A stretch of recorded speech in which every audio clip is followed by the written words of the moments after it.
Hello everyone and welcome to today's video. Today we have some very important news out of the state of North Carolina, where the former Democratic Governor Roy Cooper is preparing to launch his Senate campaign as early as the next week, according to multiple sources that told Axios.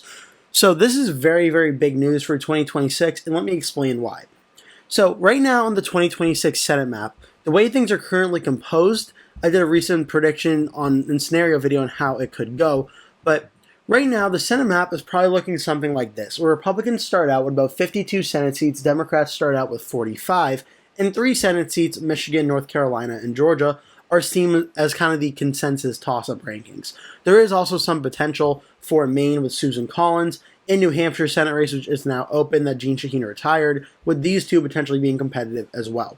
But a few months ago, Republicans were looking at this map and thinking they were probably going to hold North Carolina and hoping to go on the offensive in Michigan and Georgia. Now, they still could be doing that, but now, a few months later, the map is looking more something like this, where North Carolina is going to be very close. Jon Ossoff, the Democratic incumbent in Georgia right now, has a little bit of a narrow lead here, and I'm expecting he'll win re-election in 2026. North Carolina and Michigan are going to be very big toss-ups at this point in time. So what happened?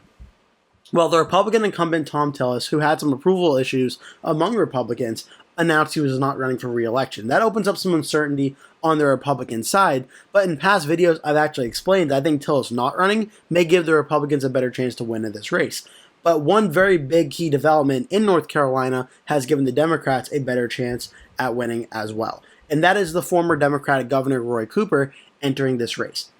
So, if you're watching this video, I would probably assume that you know a decent amount about Roy Cooper as the former Democratic governor of North Carolina already, but if this is your first time watching my video or any other videos like this on this subject, Roy Cooper, the best way I could describe it, is kind of like an A-plus candidate recruit for the 2026 cycle for the Democrats. When it comes to sort of election strength or candidate quality, you may have heard that term before, there's very important characteristics of a strong candidate. Having no significant scandals is certainly a good one. Having high approval ratings also good. But another very important one before, when running for office, is has that person been elected to office before?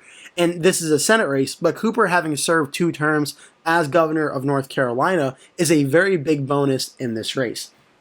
Now, just because you're a former governor of a state does not guarantee you're going to win the Senate election. For instance, we saw some elections in the past where past governors have run for Senate and lost. So you can go back to 2020, where in Montana, the Democratic governor Steve Bullock ran for Senate against the Republican Senator Steve Daines, and he only lost by 10 points in a very red state. That's certainly a very good showing, but Bullock did ultimately end up losing.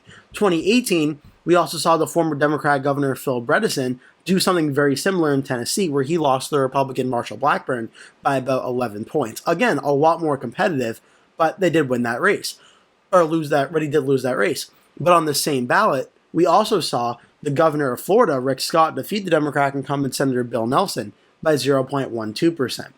So as for governors translating their governorship to a Senate race, it's very important when the party that's not in charge, often referred to as the minority party in the state, when the party is such a big underdog in the state, for instance, like a Democrat in Montana or a Republican in Maryland, they really don't have much of a chance of winning a national Senate race. But in 2018, when Florida was one of the most pinnacle toss-up states in the country, and the parties were essentially 50-50 in the state, it opens the door for the governor of the former party to win that race. So I'm bringing that up because for 2026, I think if you're looking at a comparable between past Senate races and governors, Florida from 2018 is the one I'm watching, where the then governor runs for Senate and narrowly wins. Roy Cooper, I think, most similarly fits this situation more so than Montana or Tennessee or even Larry Hogan in 2024, where their former Republican governor lost to the Democrat Angela Alsobrooks by about 12 points. I think that 2018 Senate race in Florida is a very good comparison to what North Carolina could be in 2026. Now, just to give you an idea of some of Roy Cooper's past election performances, first we're going to look at his re-election in 2020. Roy Cooper got 51.5% of the vote to the Republican Dan Forest 47%, about a 4.5 point win for a Democratic governor. And this is very big and very impressive due to the fact that North Carolina, for most of the 2000s, has been about a lean Republican state, meaning it's been a margin of victory between 1% and 5% for the Republicans nationally at the presidential and Senate level pretty much every single time, except for 2008 when President Barack Obama, then candidate Obama, won North Carolina very, very narrowly. So of the 5.5 million votes that were cast, Roy Cooper got about 2.8 million. Now, the big population centers in North Carolina to watch for are Guilford County, where Greensboro is, Wake County, where Raleigh is, Cumberland County, where Fayetteville is, and Mecklenburg County, this is where Charlotte is. These are the four main big city areas, but you also have Forsyth County, which is very large as well, a neighboring county of Guilford County. That was a big Democratic stronghold. These areas are all expected to go to the Democrats no matter what. But there are also a lot of smaller counties that are more suburban, that are more toss-up counties. For instance, Nash County. It voted for Roy Cooper 53-46 in the 2020 governor's race. Franklin County voted 52-46 for Forrest over Cooper. Granville voted 50-48.8 for Cooper versus Forrest. I'm mentioning this because we're going to see with his other election in 2016, when it was very close, and President Trump's most recent one in 2024, how important these areas are to watch for in a very close race. Lenore County, only a 1-point win for Cooper.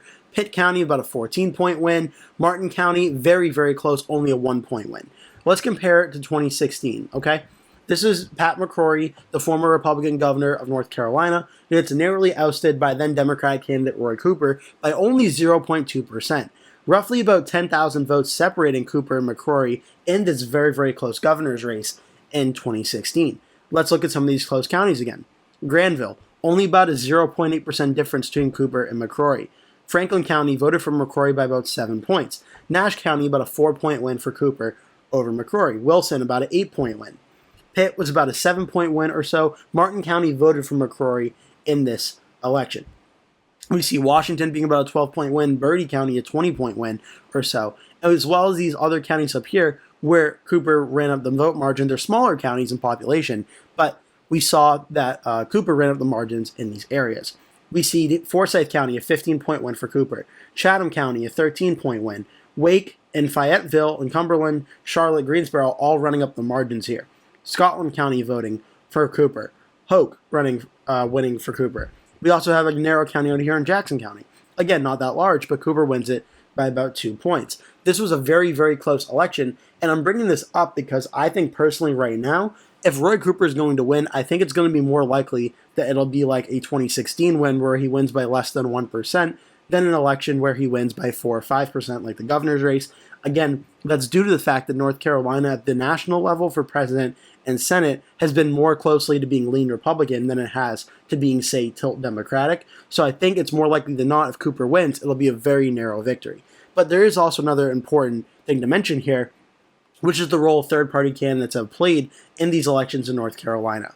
So, in this governor's race in 2016, a Libertarian candidate got 2.2% of the vote. You could argue if that Libertarian candidate was not in this race, that Pat McCrory probably would have beaten Roy Cooper. Libertarian voters usually break a little bit more towards the Republicans than the Democrats. So you could argue in that situation, maybe McCrory would have won.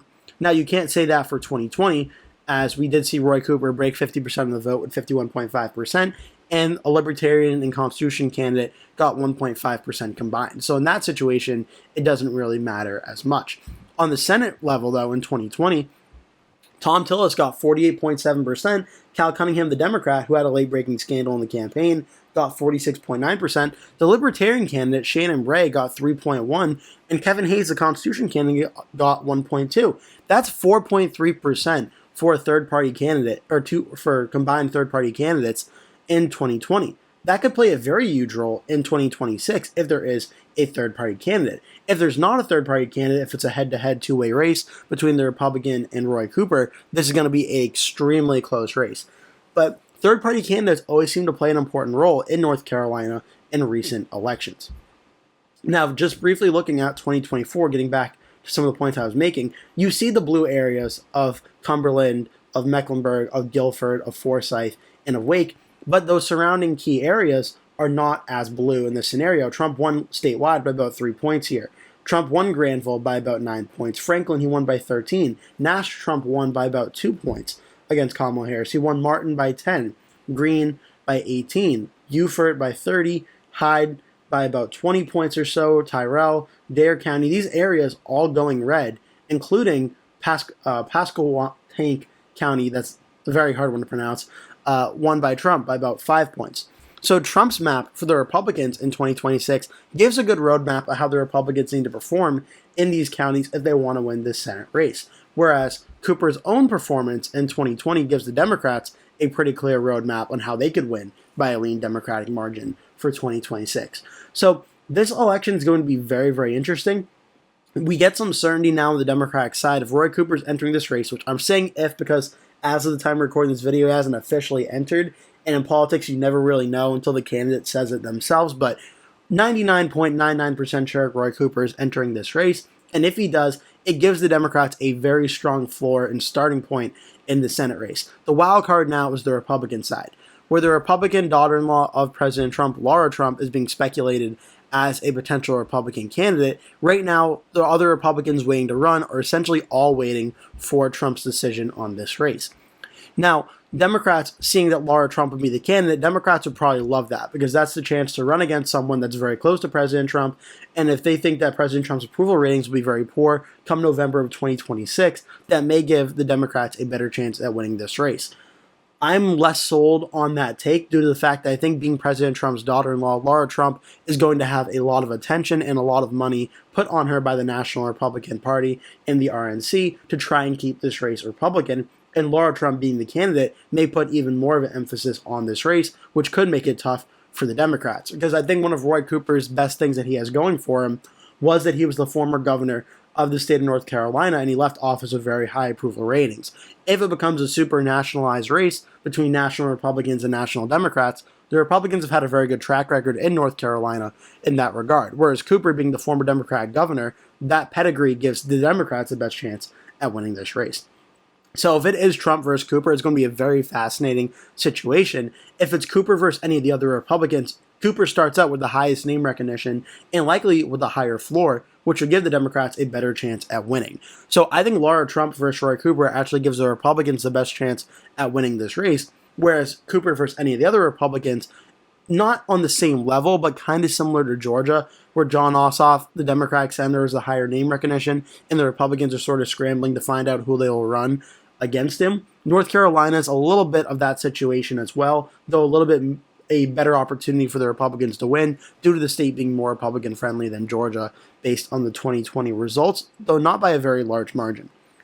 So this news is very big for 2026. Roy Cooper very well could be the Democrat that gives the Democrats the best chance of winning the Senate race since the 2014 race where Democratic Senator Kay Hagan lost to Tom Tillis. If the Democrats with Roy Cooper are able to win North Carolina by a narrow margin in 2026, this will be flipping a Republican seat from red to blue, cutting the Republican majority down another seat. This puts the Republicans at 52, Democrats are at 46. Two remaining toss-up seats in Michigan and Georgia still remain. And if Georgia goes blue as expected, and Michigan right now is so close, it's kind of really tough to make a prediction on this one right now. In my most recent predictions, I have had the Democrats holding it by under 1 point, in large part due to the election environment being more Democratic friendly. This would get the Democrats up to 48 Senate seats, Republicans at 52. Now, Republicans, I think, are going to hold the majority in the U.S. Senate, really no matter what in 2026, but North Carolina being Democratic gives the Democrats a much stronger chance at maybe winning back the Senate in 2028, as well if they can pick up some other seats, for instance, in Maine maybe as well. I hope you enjoyed this video. Make sure to hit like and subscribe if you did. Leave a comment below, tell me your thoughts, and I hope to see you in a future video.